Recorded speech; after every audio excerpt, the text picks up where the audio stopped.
अस्सलाम वालेकुम नाज़रीन, आप देख रहे हैं नसीम ज़हरा पाकिस्तान। हमारे साथ इस वक्त पाकिस्तान के फॉर्मर प्राइम मिनिस्टर, PMLN के सीनियर लीडर, ओहदे उनके पास क्या है वो पूछते हैं उनसे। हमारे साथ शाहिद खाकान अब्बासी साहब हैं। इस वक्त he is a parliamentarian, ECC से उन्होंने रिज़ाइन कर दिया हुआ है। He was there as a special member. बहुत शुक्रिया शाहिद खाकान अब्बासी साहब, आपने हमें ज्वाइन किया। ये फरमाइएगा कि इस वक्त पार्टी में आपका क्या ओहदा है, कोई है या नहीं है? और PDM में मेरा कभी भी ओहदा नहीं था पार्टी में। 2019 में पार्टी ने जिम्मेदारी दी थी, तो वो मैंने 2023 में वापस कर दी थी। PDM का मैं अभी भी सेक्रेटरी जनरल हूँ। अच्छा, PDM का सेक्रेटरी जनरल, ठीक है जी। तो PDM के क्या मिजाज हैं आजकल? PDM की जमातें हुकूमत में हैं, अब वो कोलिशन गवर्नमेंट का हिस्सा है। उनकी सारी आगे की बात क्या है? मतलब you are a secretary general, तो आर यू इन्वॉल्व्ड कि आगे क्या PDM करेगी? नहीं, PDM जो है ये एक अपोजिशन का अलायंस था जो अदम एतमाद के बाद हुकूमत में आ गया। इससे आगे नहीं है मेरे ख्याल में। इलेक्टोरल अलायंस ये नहीं बनेगा, कम से कम जो मेरी नॉलेज है।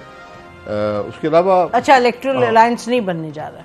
नहीं, ऐसी कोई बात। और आप तो मियां नवाज शरीफ साहब से मिल के भी आए हैं, तो ठीक है, ओके। तो ये अहम बात आप फरमा रहे हैं। तो ये कल बन जाए तो मुझे नहीं पता, लेकिन अब फिल वक्त नहीं है, फिल वक्त नहीं। अच्छा, तो इलेक्टोरल अलायंस तो नहीं बनेगा, लेकिन अच्छा ये बताइएगा, इस पे बड़ी बात होती रही पीपल्स पार्टी की तरफ से। मतलब तज्जिया निगार कह रहे थे, किसी पार्टी ने डायरेक्टली नहीं कहा। पीपल्स पार्टी से अलायंस न करने का इस वक्त क्या कोई ख़ास वजह है, या आप क्या सोचते हैं, क्यों? पीपल्स पार्टी से अलायंस बनता नहीं है। ठीक। PMLN इलेक्टोरली सिंध में वीक है, ठीक, और पीपल्स पार्टी इलेक्टोरली पंजाब में वीक है। ठीक है, बिल्कुल। तो कोई इतनी सिनर्जी यहाँ बनती नहीं है किसी अलायंस में। सीट एडजस्टमेंट मुकामी सतह पे हो सकती है जी, पहले भी होती रही है, अभी भी शायद हो जाएगी चंद सीटों पर। अच्छा, चंद सीट एडजस्टमेंट। तो सीटों की बात करते हुए, are you going to be contesting the elections? देखिए, मैंने पहले भी कहा है कि मैं ये इलेक्शन लड़ने न लड़ने का फैसला, मुझे 35 साल हो गए हैं, ये हल्के के लोग करते हैं।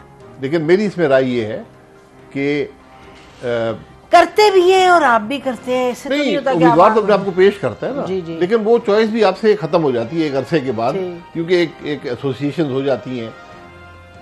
मैं इस वक्त इलेक्शन का कायल नहीं हूँ, इसलिए कि अगर हम इलेक्शन से पहले आगे के रास्ते का तयन नहीं करेंगे तो इलेक्शन बेमकसद है। ये आप कह चुके किसी हैं। बेमकसद इलेक्शन में हिस्सा लेने का मैं कम से कम कायल नहीं हूँ। लेकिन आप अपने कायद को कायद मानते हैं, नवाज शरीफ साहब मेरे तो अगर वो आपको कहेंगे कि आप लड़ें तो फिर आप लड़ेंगे? नहीं, मैंने उनसे अपनी राय का इजहार कर दूंगा। मेरी राय का इजहार मैंने पब्लिकली भी कर दिया है कि आज जरूरत ये है कि हम इलेक्शंस को बामकसद बनाएं। बिल्कुल ठीक है। हम आज मामलात को तय करें, कल निजाम के अंदर सलाहियत नहीं है। बेशक आप आज भी हुकूमत है ना, क्या ये हुकूमत चैलेंजेस का मुकाबला कर सकती है? जी, इससे पहले PTI भी रह चुकी है कि वो मुकाबला कर सके, नहीं कर सके। जी, थोड़ा सा मैं इलेक्शन तक ही रहना चाहती हूँ। जो आपके हवाले से आपने यकीनी तौर पे ये कह चुके हैं बहुत मरतबा पब्लिकली कि जी मैं इलेक्शन नहीं लड़ना चाहता, तो यही जो अभी आप फरमा रहे हैं, तो नवाज शरीफ, नहीं, I just wanted to come back to the question कि नवाज शरीफ साहब तो सुनते होंगे, उनको पता तो होगा। तो I just want to ask you कि अगर आप बताना चाहें कि इस पे बात तो हुई होगी, जाहिर है, तो नवाज शरीफ साहब का क्या ख्याल है इस पे? फर्स्ट आपके लड़ने पे, और फिर ये जो ब्रॉडर आप कहते हैं कि जी इस पे बात हो। देखिए, जब आदमी मुलाकात होती है बहुत सी बातें डिस्कस होती हैं, बेशक, और वो बातें कॉन्फिडेंशियल ही रहनी चाहिए, आपस में रहनी चाहिए। लेकिन ये मैंने पहले आपको कहा कि मेरा नहीं ख्याल कि आप कोई जोर से इलेक्शन लड़ना चाहिए। यानी किसी, अगर आपकी नीयत या आपकी सोच ना हो, आप कायल ना हो, उस इलेक्शन का कोई फायदा नहीं होता।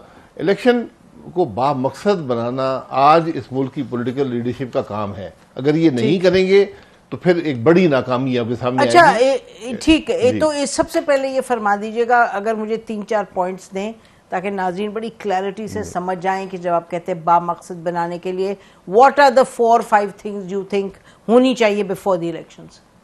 नहीं, आप 4-5 थिंग्स नहीं है, ये आपको सारी पॉलिटिकल लीडरशिप, 4-5 लोग हैं, लंबी बात नहीं है, आर्मी चीफ और चीफ जस्टिस, ये बैठकर इस बात का तयन कर लें कि हमारा मुल्क आगे कैसे चलेगा। ये जो पॉलिटिकल पार्टीज तो कोई 8, 10, 15, 14 नहीं, बड़ी पार्टी 4-5 जो है, क्योंकि आपके पास एक इस काम के लिए एक पॉलिटिकल सपोर्ट आपको चाहिए। और ये एजेंडा किस काम के लिए, जो काम बता दें। काम के आप नैब का क्या करेंगे, सबसे पहले मैं हमेशा कहता हूँ नैब का क्या वो करेंगे? तो जरदारी साहब भी कहते हैं जी।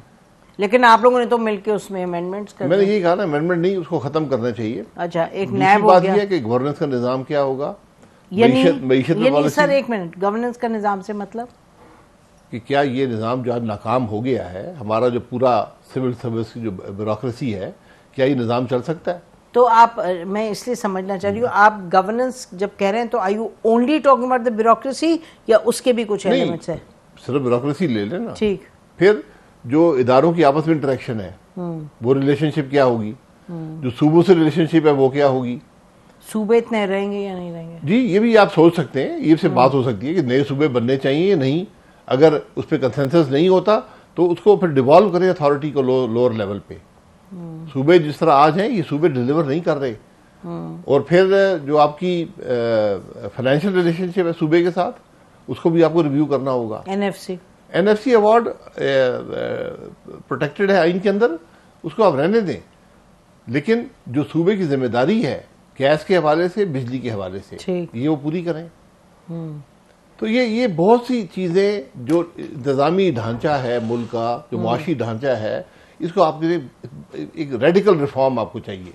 वो रिफॉर्म आज तक सब इक़्तिदार में रह चुके हैं, वो रिफॉर्म नजर नहीं आया, उसकी कोशिश भी नजर नहीं आई। बातें सब ने की हैं। फिर टैक्स नेट की बात है, मईशत में टैक्स नेट की बात है। ये हमें फैसला करना होगा कि जो आदमी पाकिस्तान का शहरी है वो अपनी आमदन पर टैक्स दे। ये चॉइस नहीं है, या उस निज़ाम को ख़त्म कर देंगे जी कोई पाकिस्तानी टैक्स नहीं देगा। अच्छा देखिए, मतलब टैक्स ही का मामला अगर ले लें तो कल पर पिछले हफ्ते कुछ दिन कामरान खान साहब के शो पे तोला साहब थे, तो I mean it was shocking. ज़ाहिर है बहुत से लोगों को पहले से ही पता था, लेकिन इट हिट्स यू ऑलवेज के उन्होंने कहा शायद 20 लाख या 30 लाख लोग टैक्स देते हैं, बस इतने कम देते हैं? जी, इतने ही है। अच्छा, तो फिर अभी जो आप लोगों ने टैक्स बढ़ाया है, आप लोग हैं ना, यू द गवर्नमेंट राइट, तो ये जो आपके ट्रेडर्स हैं, ये जो इनको क्या कोई पक्की छूट दी हुई आपने? नहीं, मैं यही कह रहा हूँ ना, यही पॉलिसीज है नाकामी का बायस बनती है कि आप जो लोग टैक्स दे रहे हैं उनको टैक्स बढ़ाए जा रहे हैं। आपको तो चाहिए कि टैक्स नेट को ब्रॉडन करें। ट्रेडर हो, पायलट हो, पॉलिटिशियन हो, जज हो, जर्नैल हो, सबका आप इस मुल्क के शहरी हैं। अगर आप इस मुल्क में आपकी आमदन है, आप ट्रेडिंग करें, जो मर्जी करें, ठीक है, आप फार्मर हैं, जो मर्जी करें, ठीक है। उसके बाद एक आपके पास नेट इनकम आती है, ठीक, उसमें एक हिस्सेदार है, उसका नाम है हुकूमत पाकिस्तान। अगर आप हिस्सा अदा नहीं कर रहे, फिर नसीम ज़्यादा का हिस्सा मैं अदा करूंगा, ठीक, नहीं मैं आपका करूंगी, बिल्कुल आपकी ज्यादा इनकम है, बिल्कुल नहीं, हम ज्यादा देने वाले हैं। खैर छोड़ दें इसको, छोड़ दें, सॉरी। मैं ये कह रहा हूँ, हाँ, ठीक, हमने इसकी तरफ कोई कदम नहीं उठाया। अच्छा ये बताएं, देखिए शाहिद साहब, ये you been talking about these things you know repeatedly, और हर प्रोग्राम में आप ये बात कर रहे हैं, और अभी आपने बड़ी क्लैरिटी के साथ सब बयान कर दिए।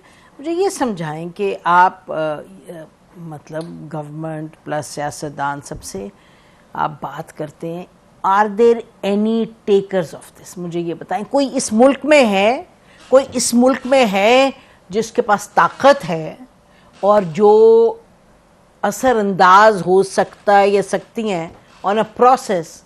कोई है जो आपकी बात पर यानी कान धर रहा है? किसी जूं रेंगती है किसी के कान पे? देखिए, जूं रेंगती नहीं है तो रेंग चुकी है।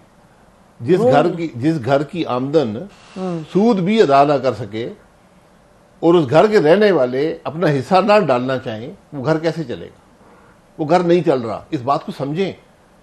नहीं, हम तो समझ रहे हैं भाई, हम तो समझ रहे हैं। हम तो ये भी आपसे कह रहे हैं कि ये कमाल ही है कि आप ट्रेडिंग क्लास को और जो इनको कोई पूछते ही नहीं, रिटेलर्स को डरते इतना है। देखें, वो हम जो बातें करते हैं फिक्स टैक्स की, ये चीजें मैं इसके हक में नहीं हूँ, लेकिन मैं ये कह रहा हूं कि अगर मैं ट्रेडर हूं, मैं नौकरी करता हूं, जो भी करता हूं, कारोबार करता हूं, आखिर में मेरी नेट आमदन आती है, बिल्कुल उस आमदन में एक हिस्सेदार है हुकूमत पाकिस्तान। बिल्कुल। ये नॉन फाइलर का सिलसिला खत्म करें। मैं भी हुकूमत को लिखना चाहता हूं कि मैं भी नॉन फाइलर बनना चाहता हूं, आप भी लिखें। इस मुल्क में जो टैक्स पेयर है ना, हुकूमत को लिखे कि मैं नॉन फाइलर बनना चाहता हूं, मुझे नॉन फाइलर बनाओ। उसके तो पूरा सिस्टम है नॉन फाइलर। तो मैं यही कह रहा हूं, मैं भी नॉन फाइलर, आप भी कहें मैं नॉन फाइलर बनना चाहता हूं। कमाल है। हाँ जी, मतलब हमने अपना मजाक बना लिया ना। इस देखें, अगर आप एक हुकूमत ये काम भी अगर उसको सोच नहीं है उसकी, उसको हुकूमत करने का हक नहीं है। नहीं तो मुझे अगर वो उसके पास इख्तियारात नहीं है ये काम करने के भी, तो फिर उसको हुकूमत का हक नहीं। अच्छा, आपने जो यहाँ बात कर रहे हैं, यकीनी तौर पे आप मियां नवाज शरीफ साहब से तो ये बात करते होंगे ना?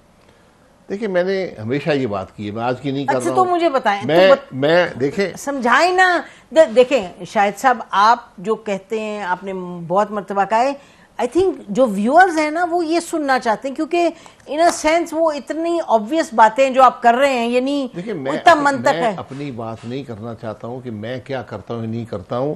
मैं ये बात हम सबको करनी चाहिए। ये बात अगर समझ नहीं आ रही हमें, फिर हमें हुक्मरानी का हक हासिल नहीं है। तो हमें आज देखें, यू मूव इन द हुक्मरानी सर्कल्स, हम तो नहीं करते। हर जमात आप ज्यादा ताल्लुकात हैं। अब आप कह रहे हैं बताऊंगा मैं पंजाब के बारे में, नाराज हो जाएंगी। वो तो नहीं, वो जो चैनल के ओनर है, वो केयरटेकर, आपके पास कोई पंजाब की गाड़ी नहीं है बड़ी सी, और आपके दो डाले पुलिस के नहीं है जो आपके साथ हर जगह कहते हैं गाड़ी दिलवाओ। अब ये मैं आपको बता दूं। अच्छा, मैं ये कह रहा हूँ कि कम अज कम एक जमात अपने एमएनए को तो बोले, यार तुम तो टैक्स अदा कर दो ना। ये तो कर सकते हैं ना, कि ये भी मुश्किल काम है। तो आपकी जमात क्यों नहीं करती?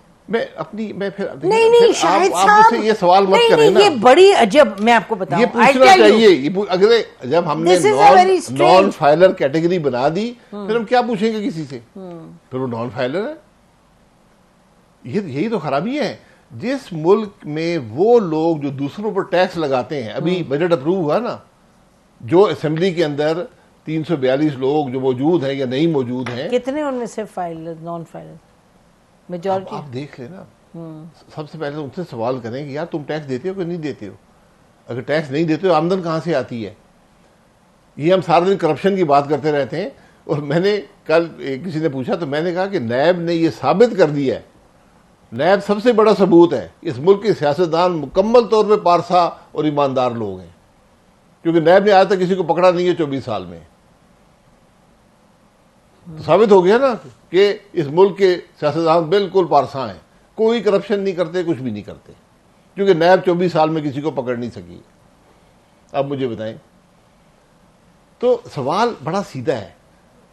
आप जो हुकूमत अपने लॉ मेकर से टैक्स ना ले सके, तो किसी और से क्या लेगी? अच्छा देखिए, मैं आपको बताऊं, ये अब आप जरा सुनिए बात, ये कि आप जो बातें कह रहे हैं और इतनी उसमें they are so logical, they are so obvious, they are so reasonable. जो व्यूअर्स हैं हमारे, वो तो देखिए ना, आप क्योंकि आपका ताल्लुक सियासत से है, हुकूमत से है, पार्टी से, कोलिशन से, सेक्रेटरी जनरल भी हैं, तो लोग तो ये सुनना चाह रहे होंगे ना कि भाई ये शाहिद खान अब्बासी से आप ये पूछें कि जी क्या इनको लग रहा है कोई सियासतदान सुनने ही नहीं वाला ये बातें, तो फिर हम शहरी क्या करें? I mean that's a valid question. ये बात मेरी सुनने या कहने की सिर्फ नहीं है, ये बात हर एक को खुद समझ आनी चाहिए। तो ये एक बुनियादी बात है कि एक मुल्क में टैक्स अदा करना आपकी जिम्मेदारी है। टैक्स अदा नहीं करेंगे आप मुजरिम हैं मुल्क के। ये बात अगर समझ नहीं, हमें एक बात सुन लें, ये बात हमें नहीं समझ आई तो फिर हम हुक्मरानी कैसे कर सकते हैं? अभी तक नहीं हुआ ना, 76 साल में ये काम नहीं हुआ, हम ये काम नहीं कर सके, तो बड़ा वाज़ेह है ना कि हमें ये शायद सोच नहीं है या फिक्र नहीं है कि हम ये काम कर सकें। यही वो खराबी है जिसकी मैं बात कर रहा हूं। यही बातें आज तय करके आप आगे जाएंगे तो काम बनेगा।